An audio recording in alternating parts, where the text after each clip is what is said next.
हळद रुसली कुंकू हसले या मालिकेच्या आजच्या भागाचे अपडेट जाणून घेऊया आपल्या आजच्या या व्हिडिओमध्ये. चला तर मग प्रेक्षकांनो, वेळ वाया न घालवता सुरुवात करूया आपल्या आजच्या या व्हिडिओला. तर आता आपण इथे पाहतोय की कृष्णा ही बेडवरती झोपलेली असते आणि ती विचार करत असते, खरंच कृष्णे, अगं तुझ्या आयुष्याच्या ह्या काय वाटाघाटी झाल्या.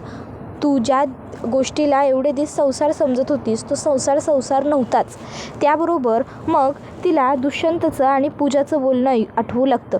पूजा त्याला सांगत असते, डी, मला माहीत आहे तुझं प्रेम माझ्यावर आहे, फक्त माझ्यावर, आणि माझ्याशिवाय तू नाही राहू शकत, मला माहिती आहे. डी प्लीज, मला स्वतःपासून दूर करू नकोस, मला अंतर देऊ नकोस, डी प्लीज. पण त्यावेळी दुष्यंत तिच्याशी काहीच बोलत नसतो. कृष्णा इकडे विचार करत असते, एवढे दिवस म्या ज्या गोष्टीला संसार समजत होतो तो फक्त भातुकलीचा खेळ निघाला. मला दुष्यंत सरकारांनी फसवलं, ते माझ्याबरोबर खोटं बोलले.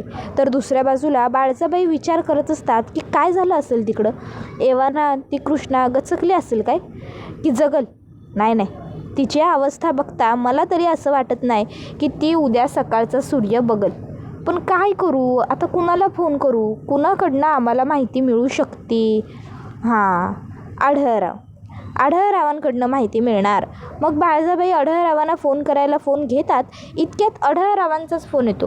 मग बाळजाबाई लगेचच फोन उचलतात आणि नाटकं करू लागतात आणि म्हणत असतात, आढळराव, काय हो, काय परिस्थिती आहे तिकडची? आणि कृष्णी कशी आहे? कृष्णाला काही झालं तर नाही नवं? ठीक आहे नवं ती? त्यावर आढळराव हे बाळजाबाईंना म्हणतात, बाळजा, तुझ्यासाठी दुःखाची आणि माझ्यासाठी लई मोठ्या आनंदाची बातमी आहे. कृष्णा एकदम सुखरूप आहे, काही एक झालेलं नाही आहे तिला. हां, जरा जपू ना, नाहीतर तुला हार्ट अटॅक येईल. आणि बाळजाबाई रांगडे पाटील घरात अशा मेल्या तर ते बरं वाटायचं नाही ना. त्यामुळं आणि इतक्या सहजासहजी मरू नकोस तू, कारण तुझ्या भरपूर प्रश्नांची उत्तरं अजून तुला द्यायची आहेत. तर दुसऱ्या बाजूला आता सावित्रीच्या पायाला लागलेलं असतं पडल्यामुळे सावित्री त्याच्यावरती आता बाम लावत असते, पण तिला आराम काही येत नसतो. तर आता सावित्री पूजाला म्हणत असते, पूजे, अगं बघ मला केवढं लागलं आहे. काय रे देवा, अरे एक डाव तरी माझी साथ द्यायची होतीस की र, कशापायी असा एवढा निष्ठूर वागलास? एक डाव साथ दिली असतीस तर काय एवढं बिघडलं असतं तुझं? बघ की पूजे, अगं पूजे, काहीतरी कर की पूजे, बघ की, अगं म्या माझा पाय मोडून घेतलाय पूजे. पूजे, अगं आहे ग, माझी कंबर तर आधी गेलीच होती, पण आता पाय बी गेला बघ पूजे. त्याबरोबर पूजा म्हणू लागते, आई गप ग, काय सुरू आहे हे तुझं? तुला ऑलरेडी माझ्या डोक्याचं टेन्शन दिसत नाही आहे का? मी माझं बघू की तुझं? त्याबरोबर लगेचच सावित्री म्हणते, काय म्हणलीस? त्याबरोबर पूजा गप्प बसते, ती काही बोलत नाही. मग लगेचच आता सावित्री म्हणायला लागते, वा गे पूजे वा, नाही म्हणजे म्या आत्ता पावतर हे समज तुझ्यासाठी करायलोय, म्या इथं तुझ्यासाठी आलो, म्या ते तेल सांडाय गेलो ते तुझ्यासाठी म्या माझ्या पायाचं हाड मोडून घेतलं तुझ्यासाठी, एवढं समज म्या करायलोय, आणि तू मला काय म्हणालीस? म्या काय करू? वा ग शाने वा, आणि माझं समज सोड ग, पण तुझं काय म्हणत होतीस ना व, दुष्यंत सरकार माझे आहेत, त्यांच्या शब्दाला तुझ्या लेखी खूप किंमत आहेत, आणि काय तर तुझ्याशिवाय त्यांचं पान नाही हलणार, माझा डी करायचीच ना व. मग आता कुठं गेलं तुझं ते प्रेम? हां, एवढं फिकं केलंस वय तू प्रेम? अगं प्रेम असं असतं ना व, की प्रेमात एक सबूत जरी सांगितलं का नाही आपल्या प्रेमाच्या माणसानं, तरी माणूस असा ऐकायला तयार होतोय. आणि तुझं प्रेम काय ऐकायलात काय दुष्यंत सरकार तुझं? हां, नाही ना व. मग पूजे, आता तूच तुझा डी गुंडाळ आणि निघ इकडनं. त्याबरोबर त्या ठिकाणी बाळजाबाई आलेल्या असतात. आता बाळजाबाई आल्याबरोबर लगेचच सावित्री गप्प बसते. तर बाळजाबाई सावित्री आणि पूजाला म्हणत असतात, तुमच्यापर्यंत बातमी आलीच असेल ना? तर दुसऱ्या बाजूला दुष्यंत एकटा गप्प बसलेला असतो आणि कृष्णाबरोबर घालवलेले सुंदर प्रसंग आठवत असतो.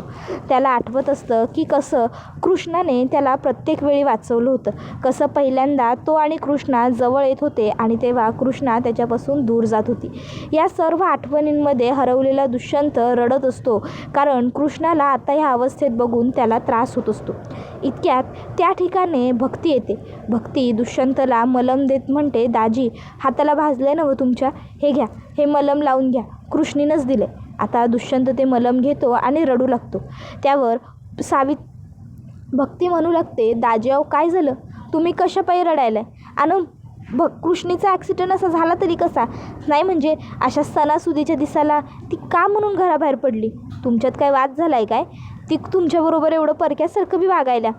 त्यावर दुष्यंत म्हणतो, भक्ती कृष्णाच्या अपघाताला मी जबाबदार आहे. त्याबरोबर भक्ती म्हणते, म्हणजे तुम्ही जबाबदार आहेसा याचा काय अर्थ दाजी?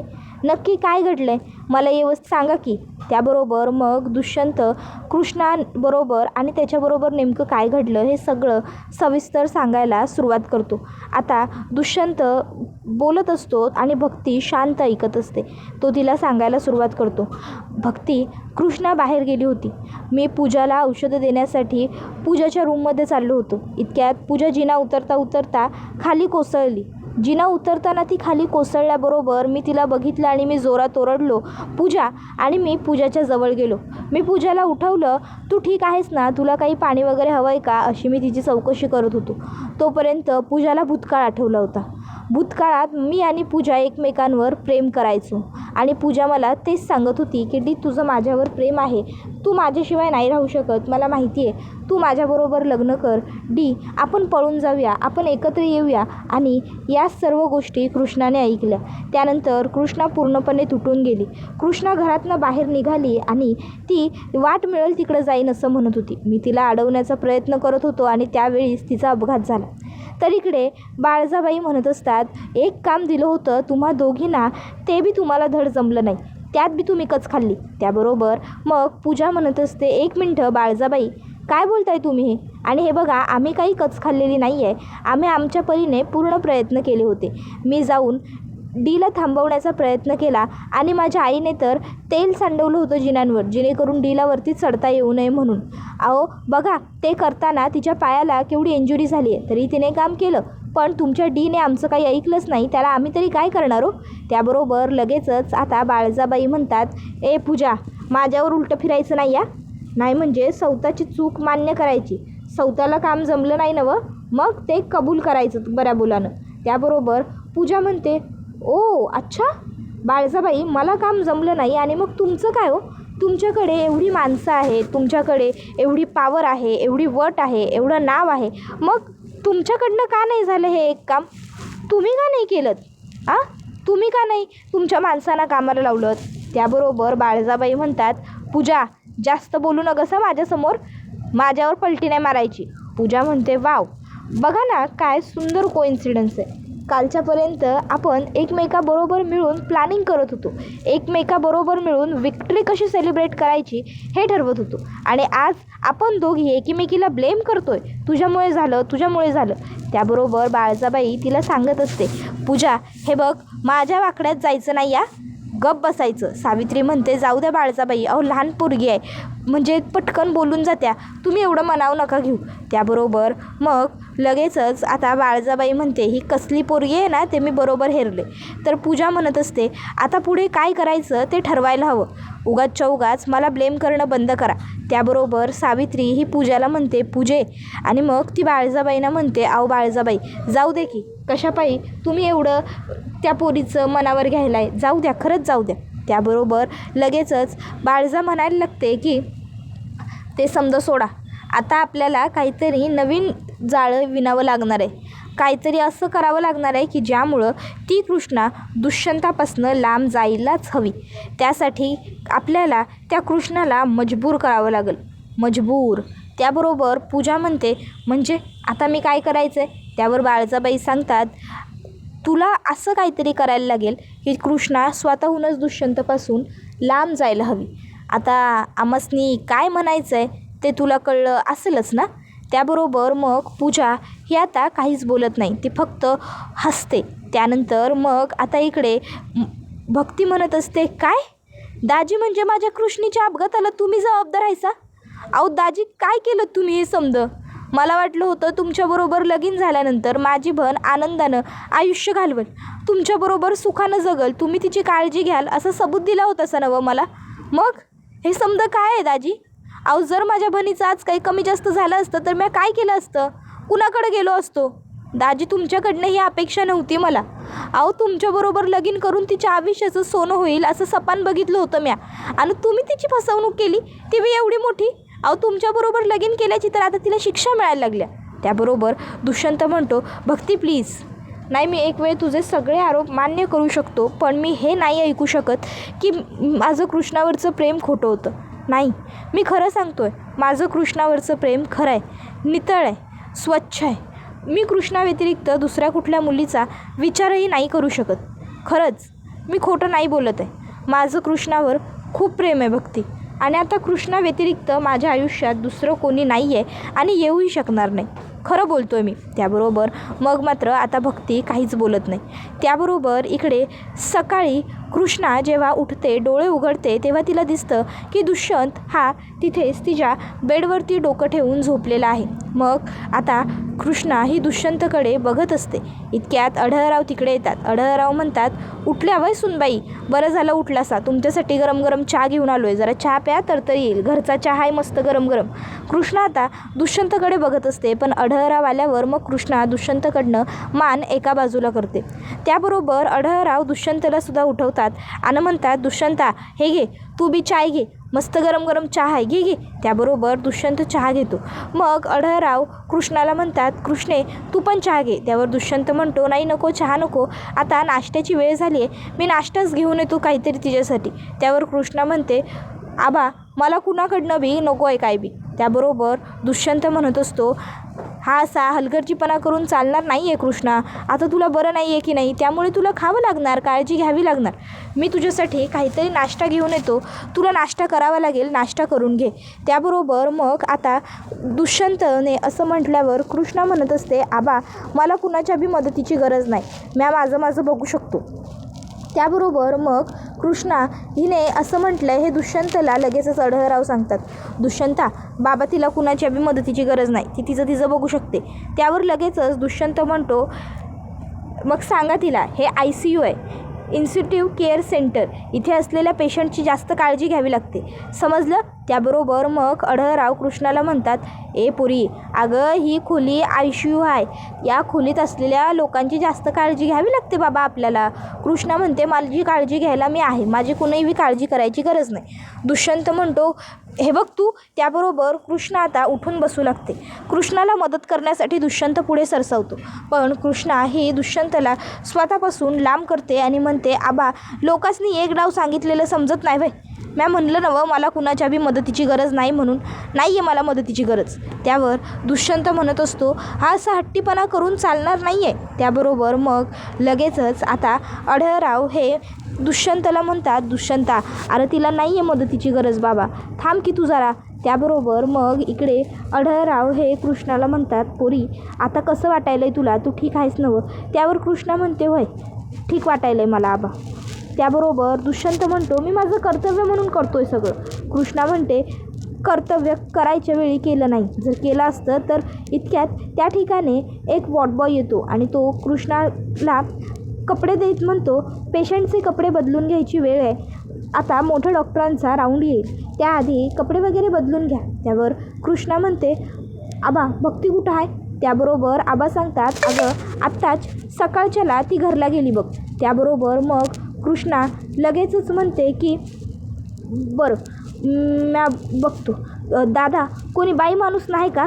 त्याबरोबर लगेच तो वॉर्डबॉय सांगतो, माफ करा ताई, अहो शिफ्ट बदलायची वेळ झाली आहे ना व, त्यामुळं बाई माणसं कोण नाही आहेत सध्या, तुम्हाला तुमची कापडं स्वतःहूनच बदलावी लागतील, मदतीसाठी कोणी नाही बघा.